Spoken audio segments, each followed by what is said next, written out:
Halo adik-adik, apa kabar? Senang sekali kita berjumpa kembali ibadah kita sekolah minggu ya. Yuk, sebelum kita memuji Tuhan, kita mau berdoa dulu. Tuhan Yesus, terima kasih hari ini kami Kau izinkan untuk beribadah kembali kepadamu, memuji namamu dan juga nanti mendengarkan firman-Mu. Pimpin kami Tuhan Yesus, latih kami, ajari kami untuk memuji namamu dan juga mendengar firman-Mu. Dalam nama Tuhan Yesus Kristus kami berdoa, amin. Nah, sekarang kita pujikan pujian kita yang pertama. Tanganku kerja buat Tuhan.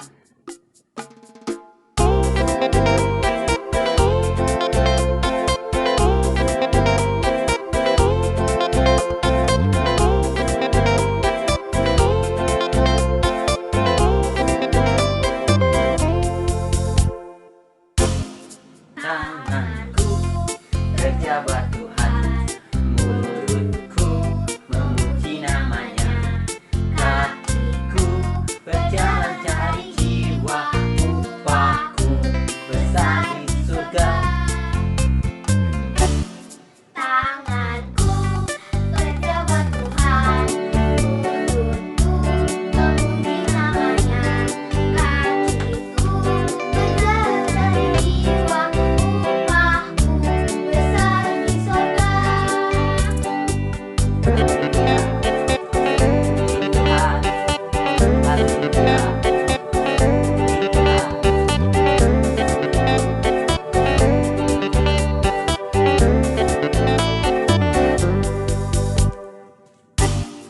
Tanganku kerja buat Tuhan, mulutku memuji namanya, kakiku berjalan cari jiwa, upahku besar di sorga.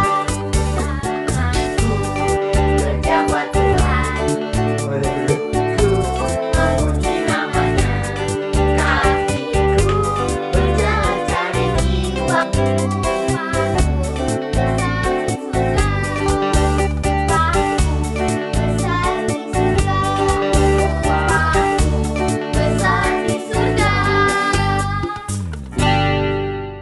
haleluya. Upah kita besar di surga dan Tuhan itu anggap kita istimewa. Karena itu, yuk kita nyanyikan pujian buat Tuhan.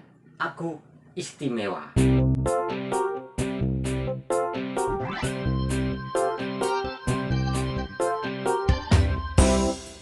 Aku istimewa bukan karena katamu, aku istimewa bukan karena kau puji, Bukan karena kuat dan hebatku.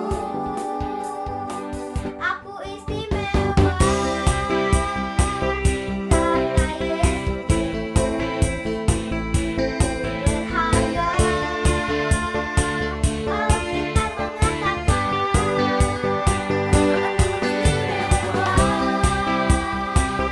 karena Yesus dibeli bukan dengan emas perak, tapi darah Yesus. Puji Tuhan, kita istimewa.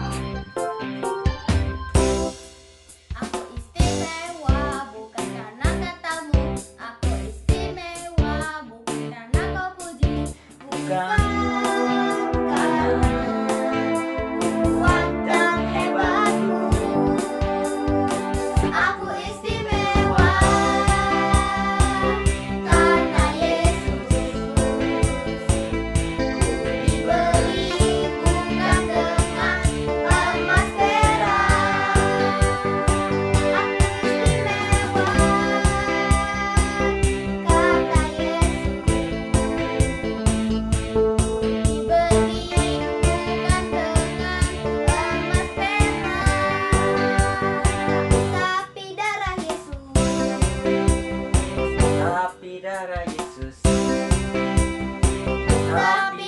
Yesus Mari kita berdoa. Tuhan Yesus, terima kasih Engkau sudah melatih tangan kami untuk bekerja dengan baik. Engkau melatih kaki kami untuk melangkah dengan baik. Terima kasih, upah kami besar di surga Tuhan Yesus. Sekarang Tuhan Yesus, kami siap mendengarkan firman-Mu. Kami rindu, kami pengen dengar suara-Mu, pengen dengar ajaran-Mu Tuhan Yesus. Kami buka hati kami persiapkan hati kami. Terima kasih Tuhan Yesus. Dalam nama Tuhan Yesus Kristus kami siap menerima firman-Mu. Haleluya. Amin. Selamat pagi adik-adik, selamat pagi juga buat papa dan mama, juga kakak-kakak yang mendampingi adik-adik beribadah sekolah minggu pagi hari ini. Nah adik-adik, apa kabar kalian? Kakak percaya kalian semua dalam keadaan sehat ya. Kalaupun ada yang sakit atau keadaannya kurang baik pada pagi hari ini, mari kita bersama-sama datang kepada Tuhan yang sanggup menolong kita. Amin. Nah, adik-adik sudah siap mendengarkan firman Tuhan ya. Semua sudah cantik-cantik, sudah ganteng-ganteng ya. Cantik itu apa sih menurut kalian? Apakah cantik itu artinya pakai baju baru kak? Atau sepatu baru kak? Atau pakai hiasan yang tebal kak? Kalau yang cowok-cowok mungkin, kalau saya kalau ganteng itu pakai jam tangan yang paling mahal. Atau handphone yang paling terbaru kak. Apakah seperti itu adik-adik? Nah pagi hari ini kita mau belajar firman Tuhan tentang kecantikan. Wow, apa itu kecantikan? Biasanya yang dipanggil cantik itu untuk perempuan ya. Tapi cantik di sini bukan hanya untuk perempuan adik-adik. Kata cantik itu bisa berarti indah, atau bagus, atau elok. Contohnya ya, kalau kita melihat ada bunga yang indah, maka kita bisa bilang, wow cantiknya bunga itu, atau cantiknya kue itu, atau ada taman yang cantik, dan masih banyak lagi yang lain. Di dalam Alkitab ada juga seorang laki-laki yang ganteng sekali adik-adik. Dia adalah anak dari Raja Daud yang bernama Absalom. Nah, semua yang ada di diri Absalom itu indah atau bagus.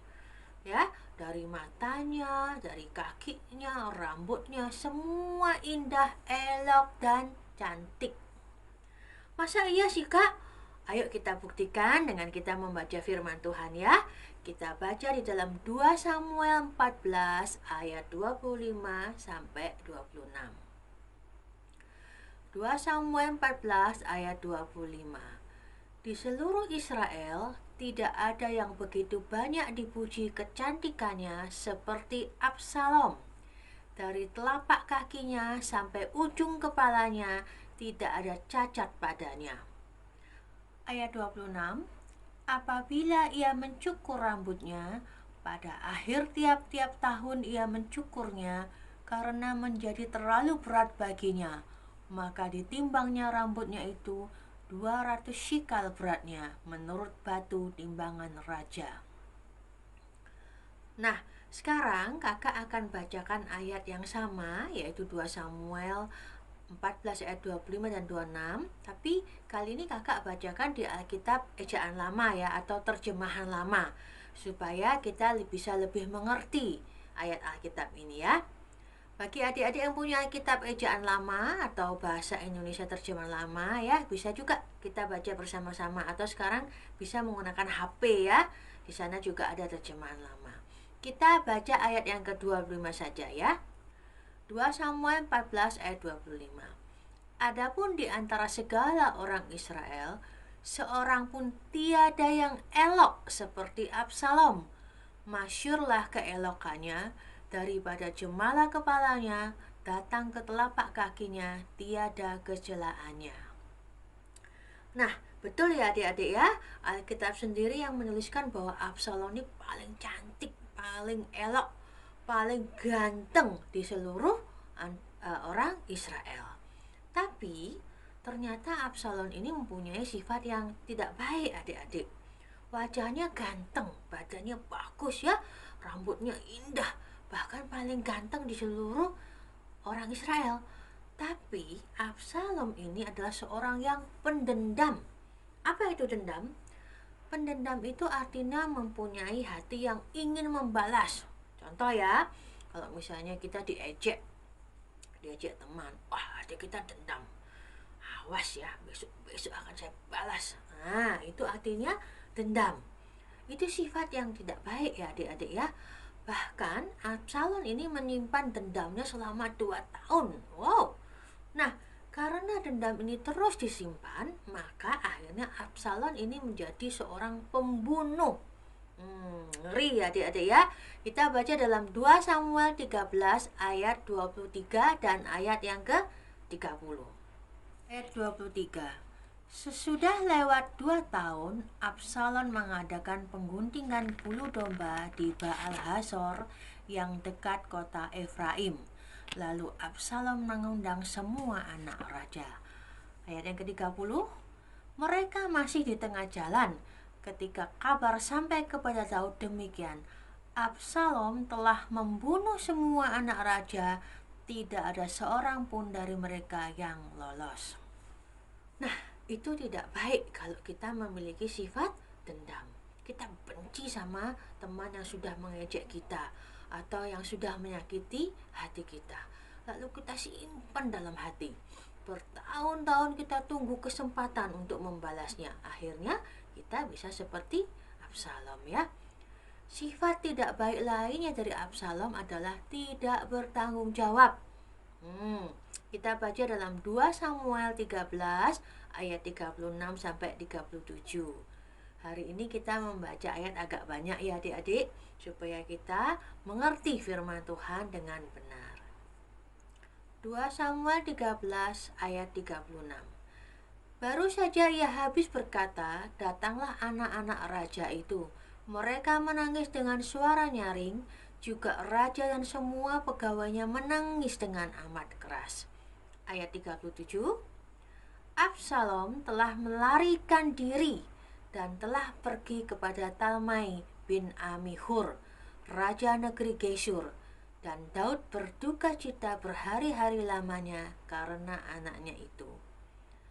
Ayat 38.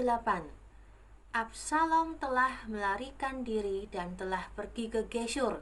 Ia tinggal di sana 3 tahun lamanya. Nah, Absalom ini sangat tidak bertanggung jawab. Setelah membunuh, dia malah kabur, dia melarikan diri ya. Itu adalah tanda orang yang tidak bertanggung jawab. Kemudian ada lagi beberapa sifat Absalom yang tidak baik, yaitu tidak menghormati orang yang lebih tua ya. Jadi Absalom ini melakukan lagi kejahatan, yaitu membakar ladang milik Yoab. Adik-adik bisa baca dalam Alkitab di 2 Samuel 14 ayat 28 sampai 30. Selain itu, Absalom ini juga punya rencana jahat adik-adik.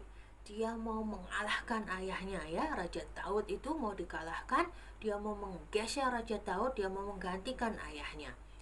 Adik-adik juga bisa baca dalam 2 Samuel 15 ayat 13. Jelek sekali sifat Absalom ini adik-adik. Punya wajah yang ganteng, cantik ya, elok, rupawan, tapi sifatnya nggak ganteng, sifatnya nggak elok, tidak cantik ya. Kemudian apa yang terjadi dengan Absalom? Kita baca dalam 2 Samuel 18 ayat 9. Kebetulan Absalom bertemu dengan orang-orang Daud. Adapun Absalom menunggang Bagal. Ketika Bagal itu lewat di bawah jalinan dahan-dahan pohon terbantin yang besar, tersangkutlah kepalanya pada pohon terbantin itu, sehingga ia tergantung antara langit dan bumi, sedang Bagal yang dikendarainya berlari terus. Bagal itu sejenis keledai ya dia ya, sejenis keledai atau kuda, tapi dia lebih besar dan lebih tegap daripada keledai, tapi larinya tidak secepat kuda ya. Nah, itulah akhir hidupnya Absalom. Dia tersangkut di dahan terbantin. Maka hilanglah semua kecantikannya, semua keelokannya sudah tidak berarti ya, sudah hilang. Nah, oleh sebab itu adik-adik, hari ini kita belajar firman Tuhan bahwa kecantikan, keelokan atau kegantengan itu bukan yang paling penting. Lalu apakah salah kalau kita punya wajah cantik?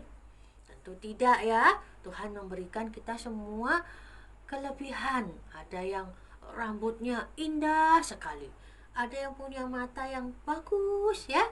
Apakah salah atau dosa kalau kita pakai baju yang bagus supaya kita kelihatan cantik atau ganteng? Tidak. Yang berdosa itu kalau kita memaksakan diri harus pakai baju yang baru. Kalau nggak pakai baju yang baru atau yang mahal, saya nggak mau ke gereja. Ya, atau kita tuh akan jadi anak yang malas adik-adik. Kalau sudah mandi, sudah pakai baju yang rapi, kalau papa mama mau minta tolong sesuatu, kita marah-marah. Aduh, papa ini, nanti saya keringatan lagi, jadi saya nggak cantik lagi, jadi jelek deh.